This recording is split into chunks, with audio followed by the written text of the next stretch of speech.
얼마 전 링크드인에 이런 질문을 올렸습니다. 개발자들의 인상을 찌푸리게 하는 코딩 패턴은 무엇인가요? 결과는 이랬습니다. 그럼 하나씩 살펴보고 어떻게 하면 이런 패턴을 쓰지 않을 수 있을지 살펴보겠습니다. 이것들만 하지 않아도 주니어 개발자 소리를 듣지 않을 겁니다. 잠시 본론에 앞서 여러분들께 감사의 마음을 전합니다. 구독자 1000명이 눈앞입니다. 여러분들은 개발자로서 성공적인 커리어를 쌓아가실 거라 믿습니다. 재미없는 제 영상을 굳이 찾아보시니까요. 아직도 구독을 하지 않으셨다면 시원하게 구독 버튼 한번 눌러주세요. 그럼 우리들의 인상을 찌푸리게 하는 1위는 바로 이놈입니다. 화살촉처럼 생겼다고 해서 Arrowhead Anti-Pattern 이라고도 합니다. 그런데 이 정도는 양반입니다.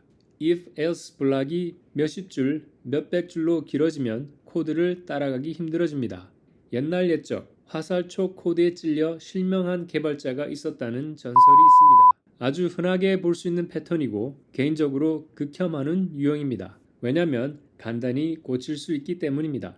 이것만 하지 않아도 다른 개발자들의 눈총을 받을 일이 확 줄어들 겁니다. Early Return이나 Early Exit을 하는 걸로 읽기 쉽게 바꿀 수 있습니다. 물론 상태가 심각한 코드는 큰맘 먹고 리팩토링 하는 게 좋습니다. 두 번째는 특정 숫자에 어떤 기능이 작동하도록 되어 있는 코드입니다. 예를 들어 우리 회사 사장님의 사용자 아이디가 100이라고 해보겠습니다. 코드에 유저 아이디가 100이면 견적서 내용을 바꿀 수 있게 하는 것입니다. 코드를 읽다가 뜬금없이 이런 숫자가 나타나면 멘붕이 올 겁니다. 이걸 고치는 것도 간단합니다. 먼저 사장님 아이디를 가지고 로직을 만드는 것 자체를 피해야 합니다. 액세스 매니지먼트 시스템을 사용해 권한을 관리하는 게 좋습니다. 부득이하게 사용자 아이디를 사용해야만 한다면 다음과 같이 짜는 게 이해하기 쉽습니다. 세 번째입니다. 어떤 개발자들은 자신이 2차 대전을 치르는 중인 것처럼 코드를 짭니다. 독일군이 쓰던 암호 코드와 우리가 얘기하는 코드는 다른 건데 말이죠. 긴 설명 없이 다음 두 가지 코드 예제를 보시기 바랍니다.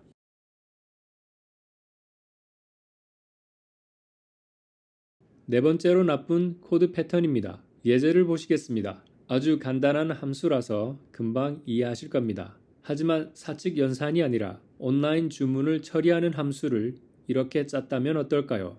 코드의 크기는 엄청나게 커지고 코드를 읽고 관리하는 게 만만치 않을 겁니다.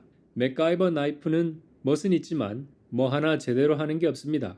하나의 함수는 하나의 일만 하도록 코딩해야 직관적이고 관리하기도 쉽습니다. 다섯 번째입니다. 좋은 코멘트는 20년 뒤에 내 아들, 딸이 봐도 이해할 수 있는 것입니다. 죄송합니다. 좀 과장이 심했습니다. 하지만 저런 마음으로 하면 정말 친절하고 이해하기 쉬운 주석을 쓸 수 있을 겁니다. Good code is self-documenting. 누구는 이렇게 말합니다. 좋은 코드는 그 자체가 코멘트다. 그래서 굳이 주석을 달 필요가 없다. 일견 일리 있고 폼나는 말입니다. 코드를 예쁘게 짜면 주저리 설명할 필요가 없긴 합니다. 하지만 내가 짠 클래스나 함수에 관한 코멘트는 필수입니다. 그리고 회사 내부 사람들만 이해할 수 있는 특별한 정보 같은 것도 설명을 남겨두는 게 좋습니다. 미래의 내 아들, 딸을 위해서. 인터넷에서 나쁜 코멘트 예제를 뽑아왔습니다. 우리는 이러지 말자고요. 여섯 번째 나쁜 코드 패턴은 예제를 보시면 와닿으실 것 같습니다. 무슨 utility 같이 두리뭉실한 클래스를 보신 적이 있으실 겁니다. 이렇게 많은 기능을 가진 코드는 몇천 줄 단위로 엄청 길며 오랜 역사도 자랑합니다. 개발자들이 겁을 먹고 야, 저 코드 만졌던 사람들은 다 잘렸다 같은 소문을 흘리기도 합니다. 덩치가 커질수록 코드를 유지보수하기 힘들어집니다. 애초에 처음부터 이런 전지전능한 클래스를 만들지 않아야 합니다. 디자인 패턴을 공부하시면 큰 도움이 될 겁니다. 마지막입니다. 이런 코드를 보셨나요? 사용자 계정을 정지시키는 코드입니다. 계정을 정지하는 과정에서 사용자가 업로드한 파일을 지우는 부분이 있습니다. 언뜻 보면 이상한 점을 찾기 어렵습니다. 그러나 이 코드는 파일을 지우는데 실패해도 계정을 정지하도록 되어 있습니다. 사용자가 수백만 명이라면 어떨까요? 하루에 1000명 정도 사용자가 생기고 사라진다고 해보겠습니다. 파일을 지우는 작업이 1% 정도 실패한다면 어떨까요? 그러면 10명의 사용자 파일이 아무도 모르게 쓰레기 더미처럼 쌓이게 될 겁니다. 처음엔 티가 안 날지 몰라도 조금만 시간이 지나면 디스크 공간이 남아나지 않을 겁니다. 물론 사용자 정보 보호 차원에서도 좋지 않고요. 차라리 파일 지우기에 실패하면 거기서 프로그램을 멈추고 다시 시도하는 게 낫습니다.